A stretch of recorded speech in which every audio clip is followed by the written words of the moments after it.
కూటమి ప్రభుత్వం అధికారంలోకి వచ్చి 2 సంవత్సరాలు కావస్తా ఉంది. అసలు ఒక మహిళగా మీకు ఏ విధంగా అనిపించింది పరిపాలన? మాకైతే చాలా బాగుందండి. ఎందుకంటే గత ప్రభుత్వానికి చూసుకుంటే ఈ ప్రభుత్వం మటుకు 1000% బెటర్. ఎందుకంటే గత ప్రభుత్వంలో మాకు ఆడపిల్లలందరూ మేము ఎంత నష్టపోయామో, ప్రజలు ఎంత నష్టపోయారో, ఈ స్థానిక ప్రభుత్వంలో ఉన్నంత వరకు ఏదన్నా కానీ వాళ్ళని ఏం చేయాలనుకున్నారో అంత నాశనం చేసి వెళ్ళిపోయాడు.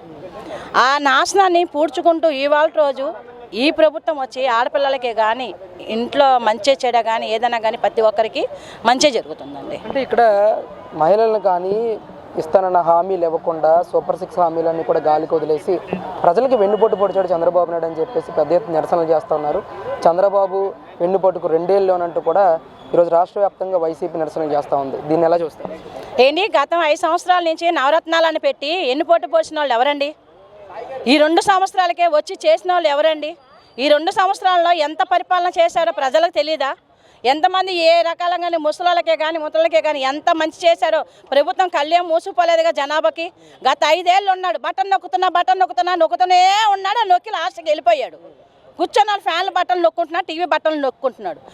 ఆ గతానికి ఈ గతానికి ఏం తేడా ఉంది? నక్కకు నాగలోకం అంత తేడా ఉంది. ఈ 2 సంవత్సరాల్లోనే చంద్రబాబు నాయుడు గారు కూటమి ప్రభుత్వమే కానీ ఇచ్చిన హామీల ప్రకారంగా సూపర్ అన్ని ప్రతిదీ కూడా అమలుపరిచారు. ఏది దేంట్లో కూడా రాలేదన్నమాట లేదండి. ప్రజల్లోకి వెళ్ళి మీరు ఎంతమందిని అడిగినాక ఇదే మాట చెప్తారు. అంటే ప్రజల్లో వ్యతిరేకత వచ్చేసింది కూటమి పరిపాలన మీద అని చెప్పేసి మాట్లాడుతున్నారు వైసీపీ నాయకులందరూ. ఈరోజు వైసీపీ వాళ్ళే చేస్తారండి. వైసీపీ వాళ్ళు తప్ప కడుపుకు తిన్న అన్నం తిన్న వాళ్ళు ఎవరు మాట్లాడరు. ఎందుకంటే వాళ్ళు పచ్చిగడ్డి తిని బతికే వాళ్ళు కాబట్టి వాళ్ళు ఎన్నెన్నే మాట్లాడతారు వైసీపీ వాళ్ళు తప్ప.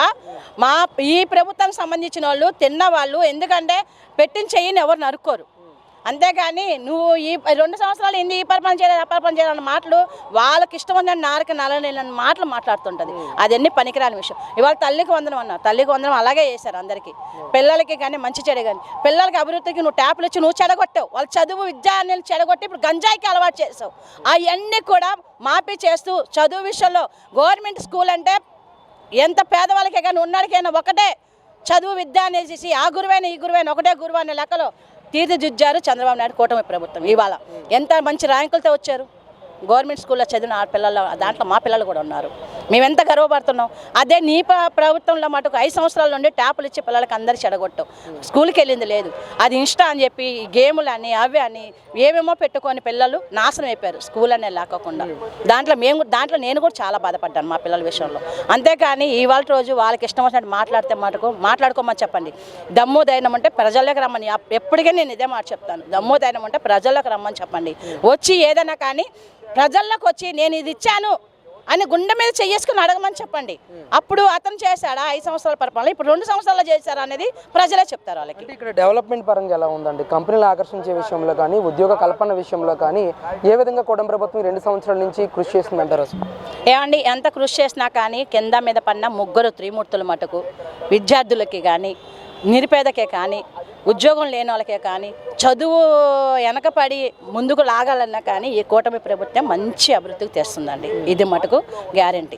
అది ఎందుకంటే ఇవాళ రోజు నిరుపేద చదువుకొని ఉద్యోగాలు లేకుండా రోడ్డు పడ్డ వాళ్ళు చాలామంది ఉన్నారు. వాళ్ళకు కూడా ప్రతి ఒక్కరికి 10th నుంచి చదివిన వాళ్ళకు కూడా ప్రతి ఉద్యోగం మేము ఇస్తామని హామీ ఇచ్చారు కూటమి ప్రభుత్వం. అలాగే నెరవేర్చుకుంటూ వస్తున్నారు.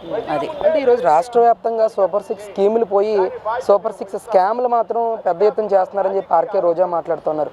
ఏపీడిఎస్సి స్కామ్ అని, లిక్కర్ స్కామ్ అని ప్రతి దాంట్లో కూడా అవినీతి రాజ్యం వెళ్తుంది ఈరోజు రాష్ట్రంలో అని చెప్పేసి మాట్లాడుతూ ఉంది. ఏం చెప్తారు అసలు రోజా? రోజమ్మ స్కామ్ అంటున్నావు. ఏ స్కామ్ చేసినా కూడా నీ ప్రభుత్వంలోనే చేశారు. నువ్వే చేసావు. మీ అంబటి రాంబాబు గారు చేశాడు, కొడాలి నాని చేశాడు, కొడవల గొడ్డల పనులన్నీ చేసిన వాళ్ళంతా మీ వైసీపీ వాళ్ళు. ఇవాళ రోజు నీకేం మాట్లాడాలో తెలియక నువ్వేం చేస్తున్నావో నీకైనా తెలుస్తుందో తెలియట్లేదు. లాస్ట్కి మీ అన్నయ్య నువ్వు ఎక్కడికి వచ్చావో నిన్ను అక్కడికే తోసేశాడు. ఆ విషయం నీకు తెలియట్లేదు. అందుకే మళ్ళీ జబర్దస్త్లోకి వెళ్ళిపోయావు, మళ్ళీ డ్రామా డీ జోడీలోకి వెళ్ళిపోయావు. ఎందుకంటే మీ అన్నయ్య నేను రానివట్లా. అన్నయ్య నెత్తిని పెట్టుకొని ముద్దులు పెట్టేవాడు కదా. మరి ఇప్పుడు ఎక్కడికి వెళ్ళాడు? ఇప్పుడు ఏం మాట్లాడాలో తెలియక నువ్వు ఇప్పుడు ఈ ప్రజల మీద పడుతున్నావా? ముందు స్కామ్ అనేది నీ వాళ్ళే చేశారు కాబట్టే పాపం బయట పడింది కాబట్టే రోజా గుర్తుపెట్టుకో. ఇందుకే నీ వాళ్ళందరూ ఇవాళ నిత్తిగుబులన్నీ బయట పడుతున్నాయి. అందుకనే మీ వాళ్ళే ప్రతిదీ దొరుకుతున్నారు. కాబట్టి మీ అన్నయ్యని కాపాడుకోవాలి. ప్రజలు సంతృప్తిగా ఉన్నారు ఈ పాలన పట్ల? పక్కాగా అండి. దాంట్లో 100% 1000% చెప్పాలంటే అందరూ సంతోషంగా ఉన్నారు. 2 ఏళ్ళ పాలన చూసిన తర్వాత మళ్ళీ గెలుస్తారనిపిస్తుందా కొడంనాయ్? కంపల్సరీగా వస్తారండి. త్రిమూర్తుల్లో వస్తారు. ఈ త్రిమూర్తులు ఉంటేనే ప్రజలకి మంచి జరుగుద్ది, ప్రపంచం బాగుపడుతుంది. ఎందుకంటే ఆ సైకో జగన్మోహన్ రెడ్డి గారు వచ్చారంటే గొడ్డలు నరికినట్టు నరుక్కుంటూ పోతూ ఉంటాడు. మాకొద్దండి ఆ గొడ్డల కాట్లు. ఇప్పటికే ఒకప్పుడు పడ్డాం, మాకు ఇప్పుడు అవసరం లేదు. ఈ త్రిమూర్తుల్లో వచ్చి వాళ్ళ ఆశీస్సులు మాకుంటే చాలు ప్రజల మీద.